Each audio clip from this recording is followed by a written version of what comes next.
বন্ধুরা, আমরা প্রত্যেকেই জানি ভাতের ফ্যানের মধ্যে রয়েছে ভিটামিন বি12, যেটা আমাদের শরীরের জন্য খুবই উপকারী। তাই বন্ধুরা, ভাতের ফ্যান অবহেলা করে ফেলে না দিয়ে খুব সহজে বানিয়ে নিন মুচমুচে পাঁপড়।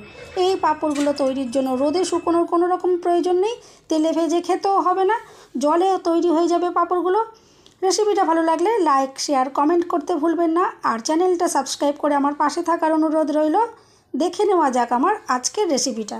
নমস্কার বন্ধুরা, আমি পাপড়ি পদ্মাবতী ফুড ক্রিয়েশনে আপনাদের সবাইকে স্বাগত। পাঁপড় তৈরি করার জন্য প্রথমেই দেখুন আমি ভাত এখানে রেডি করে নিয়েছি। আর ভাতটা রেডি করে নেওয়ার ফলে দেখুন ফ্যানটাও রেডি হয়ে গেছে। এখান থেকে আমি মেপে 1.5 কাপ ফ্যান প্রথমে নিয়ে নেবো একটা বোলের মধ্যে। আর মাপগুলো আপনারা একটু খেয়াল রাখবেন, তাহলে ঠিকঠাক পাঁপড়টা তৈরি করতে পারা যাবে। এখানে প্রথমে আমি 1.5 কাপ ফ্যান এভাবে নিয়ে নিলাম। আর বন্ধুরা, ফ্যান কিন্তু আমাদের শরীরের জন্য খুব উপকারী, কোনো রকম অসুবিধা হবে না এটা খেলে। দেখুন কয়েকটা ভাতের মধ্যে পড়েছিল ফ্যানের মধ্যে, সেটা আমি একটু ছাঁকনি দিয়ে ছেঁকে নিলাম। আর এখানে আমি নিয়ে নিয়েছি 1 কাপ ময়দা। 1 কাপ ময়দা এভাবে আমি মিশিয়ে নিচ্ছি। আর ময়দাটা একসাথে কিন্তু দিয়ে দেবেন না, অল্প অল্প করে ময়দা দিয়ে দিয়ে মিশিয়ে নিতে হবে। আমি 3 বারে ময়দাটাকে এভাবে দিয়ে দিয়ে ভালো করে মিশিয়ে নিচ্ছি। আর ফ্যানটা হালকা গরম থাকলেও হবে বা ঠান্ডা হয়ে গেলেও কোনো অসুবিধা নেই। আমি এখানে কিন্তু ঠান্ডা ফ্যানটা দিয়েই তৈরি করছি। এভাবে দেখুন সমস্ত ময়দাটা আমি দিয়ে দিয়েছি। আর খুব ভালো করে এভাবে মেখে নিতে হবে, যাতে কোথাও দলাভাব না থেকে যায়। এভাবে চামচ দিয়ে আমি খুব ভালো করে মিশিয়ে নিয়েছি। আর আপনারা ঘনত্বটা দেখে বুঝতেই পাচ্ছেন আমি কীরকম ঘনত্বের এখানে ব্যাটারটা রেডি করে নিলাম। এরপর এখানে দিয়ে দিলাম একটু স্বাদ মতো নুন। আর পাঁপড়ে কিন্তু সবসময় একটু কম নুন দিয়ে তৈরি করতে হয়, কারণ পরে একটু নোনতা হয়ে যায়। এরপর আমি এখানে নিয়ে নিয়েছি একটা শুকনো লঙ্কা আর একটা কারি পাতা স্টিক। আপনারা যদি কারি পাতা পছন্দ না করেন, সেখানে কিন্তু আপনারা এখানে ধনে পাতাও দিতে পারেন, বা কারি পাতা পছন্দ করলে এটাও দিতে পারেন। এতে কিন্তু সুন্দর একটা ফ্লেভার আসে। আমি প্রথমে এইভাবে কাঁচি দিয়ে কুচিয়ে নিলাম। আর এরপরে একটা শুকনো লঙ্কা, এটাও আমি কাঁচি দিয়ে একটু কুচিয়ে নিলাম। চিলি ফ্লেক্স এখানে কিন্তু দেওয়ার কোনো রকমেরই প্রয়োজন পড়বে না, বা বাড়িতে থাকলে দিতেও পারেন, কোনো অসুবিধে নেই। এরপর আমি এখানে দিয়ে দিলাম অল্প করে একটু জোয়ান, আর দিয়ে দিচ্ছি অল্প করে একটু গোটা জিরে। এখানে কিন্তু জোয়ানের ফ্লেভারটা কিন্তু ভীষণই ভালো লাগবে, আপনারা কিন্তু চাইলে দিতেই পারেন, বা আপনারা কালো জিরেও এখানে দিতে পারেন, সেক্ষেত্রেও কোনো অসুবিধে নেই। কিন্তু এভাবে একবার তৈরি করে দেখবেন, ভীষণই সুন্দর লাগবে। এরপর আমি 3টে এখানে স্টিলের প্লেট নিয়ে নিয়েছি, আপনারা চাইলে 4টে-5টাও নিতে পারেন, কোনো অসুবিধে নেই। আর নিয়ে নিয়েছি অল্প একটু জল, যেহেতু প্লেটগুলো শুকনো রয়েছে সেই জন্য প্রথমে একটু জল দিয়ে আমি এভাবে বুলিয়ে দিলাম। আর আমি কোনো রকমেরই তেলের ব্যবহার করব না, সেই জন্য আমি জল দিয়ে বুলোলাম। আর তেল দেওয়ার কোনো রকম দরকারও পড়বে না। এরপরে 1 চামচ পরিমাণে আমি এখানে ব্যাটার নিয়ে নিয়েছি। আর এভাবে দেখুন প্লেটটা ঘুরিয়ে ঘুরিয়ে এভাবে একটু মাখিয়ে নিচ্ছি। আর প্লেটের সাইজ যদি বেশি হয়, বড় হয়, তাহলে কিন্তু একটু ব্যাটারটা অল্প একটু বেশিও দিতে পারেন।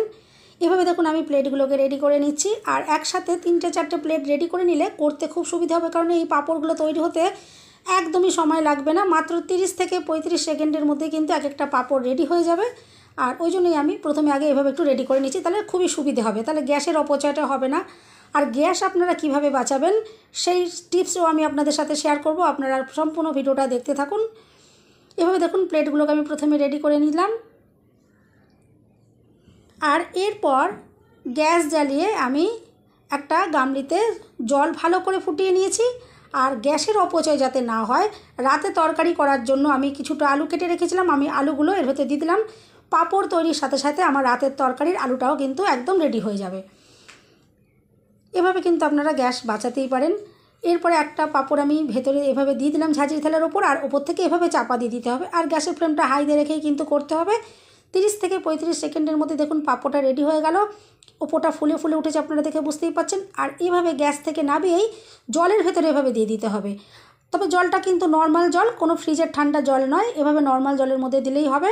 আর শুকনো অবস্থায় কিন্তু আপনারা প্লেট থেকে পাঁপড়টা তুলতে পারবেন না, সেই জন্য জলের ভেতর দিয়েই কিন্তু পাঁপড়টাকে তুলে নিতে হবে। আমি জলের ভেতর এভাবে প্লেটটা দিয়ে দিলাম। আর এরপর প্লেটটা আমি নিয়ে নিয়েছি, আর একটা ছুরি দিয়ে সাইড থেকে ঠিক এভাবে করে কেটে দিতে হবে, তাতে পাঁপড়টা খুব ইজিলি তুলতে পারা যাবে। এরপর দেখুন আমি আবারও জলের ভেতর দিয়ে দিলাম। আর জলের ভেতর দিলে খুবই দেখবেন ইজিলি উঠে যাবে। এরপরে একটুখানি আলগা করে নিচ্ছি, আর হাত দিয়ে টানলেই দেখুন কত ইজিলি উঠে এলো। আর জলের ভেতরে রাখলে ছিঁড়েও যাচ্ছে না, ভেঙেও যাচ্ছে না। দেখুন কতটা সুন্দরভাবে তৈরি হচ্ছে পাঁপড়গুলো। এভাবে জলে দিয়েই কিন্তু এই পাঁপড়টা তৈরি করে নিতে হবে। দেখুন আমি জলে দিয়ে এভাবে পাঁপড়টা রেডি করে নিলাম। আর এই পাঁপড়টা এভাবে রেডি করতে করতে আমি গ্যাসের ওপর আরেকটা পাঁপড় বসিয়ে রেখেছি, সেটাও কিন্তু এতক্ষণে রেডি হয়ে গেছে। সেটা আমি নামিয়ে নিয়ে আবারও আরেকটা পাঁপড় আমি গ্যাসের উপর বসিয়ে দেবো। এভাবেই কিন্তু পাঁপড়গুলো রেডি হতে থাকবে। আর প্রত্যেকবারই কিন্তু নামানোর সময় এভাবে কিন্তু জলের ভেতরেই দিয়ে দিতে হবে, শুকনো অবস্থায় কিন্তু তুলতে পারা যাবে না। বন্ধুরা, রেসিপিটা যদি ভালো লাগে অবশ্যই কিন্তু লাইক, শেয়ার, কমেন্ট করতে ভুলবেন না। আর চ্যানেলটা সাবস্ক্রাইব করে অল নোটিফিকেশন অন করে রাখবেন, যাতে আমি যখনই নতুন ভিডিও আপলোড করব সঙ্গে সঙ্গে নোটিফিকেশান সবার আগে আপনি পেয়ে যাবেন। দেখুন একে একে আমি পাঁপড়গুলো এভাবে ঠিক রেডি করে নিচ্ছি। আর একটা পলিথিনের যে কাগজ হয় তার উপর আমি এভাবে মেলে দিচ্ছি। আর এটা কিন্তু কোনো রকম তেল মাখানো নেই, এটা যেহেতু একটু অয়েলি হয়, কোনো রকমের অসুবিধা হবে না, ইজিলি পাঁপড়গুলো রেডি হয়ে যাওয়ার পর উঠে যাবে। একে একে দেখুন সমস্ত পাঁপড়গুলো আমি রেডি করে নিচ্ছি। আর পাঁপড়গুলো সব রেডি করা হয়ে গেল। আর যেই আলুগুলো আমি দিয়েছিলাম, আলুগুলো কিন্তু একদম পারফেক্টভাবে সেদ্ধ হয়ে গেছে, তাহলে গ্যাসের কিন্তু কোনো রকমেরই অপচয় হলো না। গ্যাস আমি বন্ধ করে দিলাম। আর পাঁপড়গুলো দেখুন সমস্তগুলো এভাবে আমি মেলে দিয়েছি। আর আমি আগের দিনে রান্নার আগে আর কি এই পাঁপড়গুলোকে রেডি করেছিলাম। আর পরের দিনে রান্নার আগেতে আবার আমি আপনাদেরকে দেখাচ্ছি। একদিনের মধ্যে দেখুন কোনো রোদে দেওয়ার কোনো রকমেরই ঝামেলা আমি করিনি। আমার এখানে রোদের একটু অসুবিধা আছে, আমি নর্মাল ঘরেতেই রেখে দিয়েছিলাম। আর দেখুন কিছু পাঁপড় অটোমেটিক উঠে রয়েছে, আর কয়েকটা দেখুন আটকে রয়েছে। আমি এভাবে দেখুন হাত দিয়ে একটু টেনে দিচ্ছি, কি সুন্দর ইজিলি উঠে যাচ্ছে আর ভেঙেও যাচ্ছে না। এভাবে দেখুন সমস্ত পাঁপড়গুলো রেডি হয়ে গেছে। আর যদি আপনারা স্টোর করে রাখতে চান, এই পাঁপড়গুলো কিন্তু 6 মাসও এভাবে থেকে যাবে, কিন্তু তার জন্য আপনাকে 1 দিন বা 2 দিনের একটু রোদ দিয়ে তখন রেখে দিতে হবে। আর যদি সঙ্গে সঙ্গে তৈরি করেন আর খেয়ে নেওয়ার জন্য রেডি করেন, সঙ্গে সঙ্গেই আমি এটা ইউজ করব, তাহলে কিন্তু রোদ্রে দেওয়ার কোনো রকমেরই প্রয়োজন পড়বে না। আমি এগুলো রেডি করে নিয়েছি, আমি এখনই এগুলোকে ভেজে রেডি করে নেব, সেই জন্য আমার রোদে দেওয়ার কোনো রকম প্রয়োজন হয়নি। আর পাঁপড়গুলো কতটা যে সুন্দর তৈরি হয়েছে, একদম ট্রান্সপারেন্ট, দেখে আপনারা বুঝতেই পারছেন, হাত দেখতে পাওয়া যাচ্ছে ওপাশ থেকে, এতটা সুন্দর তৈরি হয়েছে। এরপরে গ্যাস জ্বালিয়ে আমি একটা কড়াই বসিয়ে দিয়েছি। আর এতে কিছুটা পরিমাণ নুন আমি এভাবে গরম করে নিচ্ছি। আর এই নুনটা কিন্তু ইউজ করা নুন, আমি এই নুন দিয়ে আগে বহুবার কেক তৈরি করেছি। আর নুন কিন্তু একবার ইউজ করার পর অনেকবার ইউজ করা যায়। 1 বছর আগেকার এটা নুন, কোনো রকমের অসুবিধাও হবে না। আমি এয়ারটাইট কন্টেনারে রেখে দিয়ে এটা ভালো করে ঠান্ডা করে, আর সেই নুনটা আমি এখন বসিয়ে দিয়েছি। আর এভাবে ভালো করে নুন গরম করে নিতে হবে। ঠান্ডা নুনের ভেতরে কিন্তু পাঁপড় দিলে কিন্তু তৈরি হবে না। খুব ভালো করে আমি গরম করে নেব। যখন খুব ভালোভাবে গরম হয়ে যাবে, আর গ্যাসের ফ্লেম কিন্তু হাইতে রেখেই কিন্তু পাঁপড়গুলো রেডি করতে হবে। গ্যাসের ফ্লেম এখন হাইতে রেখে আমি নুনটা খুব ভালোভাবে গরম করে নিচ্ছি। আর গরম হয়ে যাওয়ার পর আমি এতে একে একে পাঁপড়গুলো দেখুন ভেজে রেডি করে নেব। এভাবে দেখুন পাঁপড়গুলো দিচ্ছি, আর কতটা সুন্দরভাবে পাঁপড়গুলো রেডি হয়ে যাচ্ছে। যাদের তেল খেতে অসুবিধা আছে, শারীরিক কোনো অসুবিধা আছে, বা এমনিতেই তেল অ্যাভয়েড করেন, তারা কিন্তু এভাবে অনায়াসেই কিন্তু পাঁপড়গুলো রেডি করে খেতে পারেন। এতে কিন্তু নোনতা হয়ে যাবে না। পাঁপড়গুলো ঠান্ডা হয়ে যাওয়ার পর একটু শুধু ঝরিয়ে নিলেই, নুনটা যদি একটু ঝরিয়ে নেন তাহলেই কিন্তু একদম ঠিকঠাক থাকবে। বা সেরকম প্রয়োজন মনে করলে ব্যাটারে যখন গুলবেন তখন আপনারা নুনটা অ্যাভয়েড করবেন, তাহলেও কিন্তু পাঁপড়গুলো সুন্দর থাকবে। দেখুন কতটা সুন্দর মুচমুচে পাঁপড় তৈরি হয়েছে।